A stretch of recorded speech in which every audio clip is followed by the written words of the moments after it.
Welcome to an exclusive deep dive into Chapter 5 of The Discipline of Time, the groundbreaking new book by Terence Shadwell, now available on Amazon.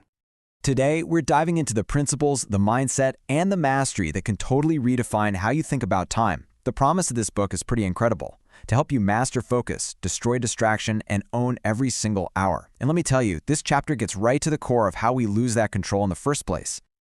You know that feeling, right? That weird, hollow sense that you're just going through the motions? You're busy, yeah, you're functional, but you're not really there. This chapter tackles that feeling head-on. So where does this monotony come from? Well, according to Shadwell, it's not some big, dramatic failure on our part. It's something much quieter, much sneakier, something he calls the invisible chains of habit.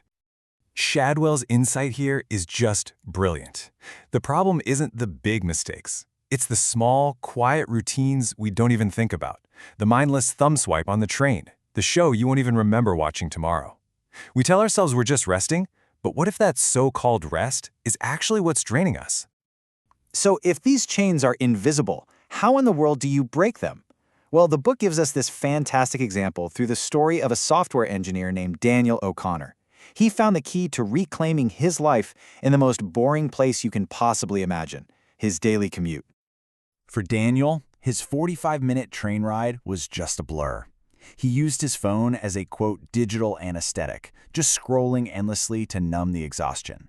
His life felt less like an adventure and more like a series of tasks he had to get through. And one day, he just decided that had to change. And notice how simple that first step was.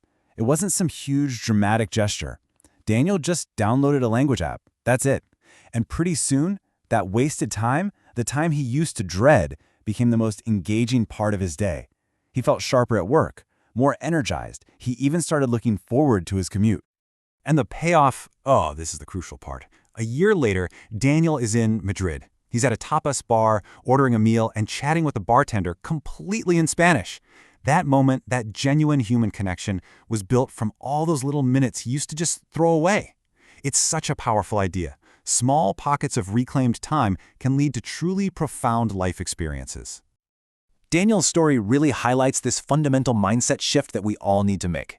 See, most of us fall into the trap you see on the left. We think the 9 to 5 is the day, and those other 16 hours are just leftover margin time for recovery. But Shadwell argues we need to see it as a 16-hour window of opportunity. This isn't leftover time, it's your time. And this mindset shift isn't just for your commute. No, it's about fundamentally rethinking our mornings and our evenings. The book shows us exactly how, through the stories of two more people, Layla and George. So Layla was this high-performing consultant whose mornings were just total chaos. She transformed them by creating a 60-minute screen-free ritual. Now, she didn't add more work, she added stillness. And the result? She started her days feeling grounded, calm, and more effective than ever. She won her morning, and so she won her day. And then you've got George, a factory worker who felt way too drained to chase his dream of being an entrepreneur. He started with just 30 minutes a night. That small commitment started to snowball. His first sale fueled his drive, and over time, he built a real, actual business in the hours he used to think were completely useless. These stories are so inspiring, but let's be real. How do you actually do it? How do you overcome that powerful magnetic pull of the couch after a long day? The book argues you don't fight it with willpower, you rewire your defaults.